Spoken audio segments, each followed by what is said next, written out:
Hi friends, எல்லோரும் எப்படி இருக்கீங்க? நான் இன்றைக்கி வந்து பன்னீர் கிரேவி எப்படி செய்யலான்னு பார்க்கலாங்க. நான் வந்து ஒரு பாக்கெட் பன்னீர் எடுத்திருக்கேன். கொஞ்சமாக எண்ணெய் ஊற்றி அதில் வந்து பன்னீரில் லைட்டாக வெறும் மிளகாத்தூள் போட்டு லைட்டாக வறுத்துக்கிட்டாங்க. ரொம்ப வறுக்கக்கூடாது, ரப்பர் மாதிரி ஆகிடும். அப்புறம் வறுத்து எடுத்துக்கிட்டு அதே கடாயில் கொஞ்சமாக எண்ணெய் ஊற்றி பட்டை, லவங்கம், கிராம்பு எல்லாமே போட்டு லைட்டாக பொரிஞ்சதுக்கப்புறமா அதில் வந்து அதில் பார்த்திங்கன்னா பூண்டும், இஞ்சி, அப்புறம் வெங்காயம் வந்து ஒரு 3 வெங்காயம் எடுத்துருக்காங்க. ரொம்ப பொடிசாக நறுக்க தேவையில்ல, ஏன்னா நம்ம இதை வதக்கிட்டு அதுக்கப்புறமா அரைக்க போகிறோம். அதனால் சும்மா இப்போ கொஞ்சமாக ரஃப்பாக அரைஞ்சிக்கிட்டு அது வந்து கொஞ்சமாக வதங்கினதுக்கப்புறமா நான் வந்து ஒரு 3 தக்காளி எடுத்திருக்கேன்.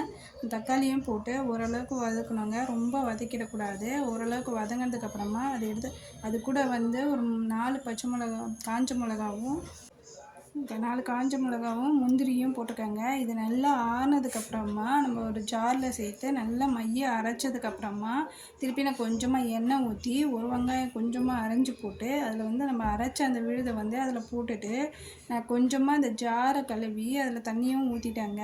தண்ணி சேர்த்துட்டு வெறும் மிளகாத்தூள், அந்த காஷ்மீரி மிளகாத்தூள், அப்புறமா உப்பு, தேவையான அளவுக்கு உப்பு போட்டுட்டு நல்லா அது வந்து சுண்டை இதுவாகணுங்க. அதுக்கப்புறமா நம்ம இந்த பன்னீர் சேர்த்துக்கணும். இந்த பன்னீர் சேர்த்து ஒரு 5 நிமிஷம் நல்லா கொதித்ததுக்கப்புறமா நம்ம வந்து கஸ்தூரி மேத்தி கொஞ்சமாக போட்டுக்கணும். இதோட ஸ்மெல்லுக்கு போட்டு ரொம்ப கொதிக்க வைக்கக்கூடாதுங்க. அதுக்கப்புறமா இறக்கிட்டோம்.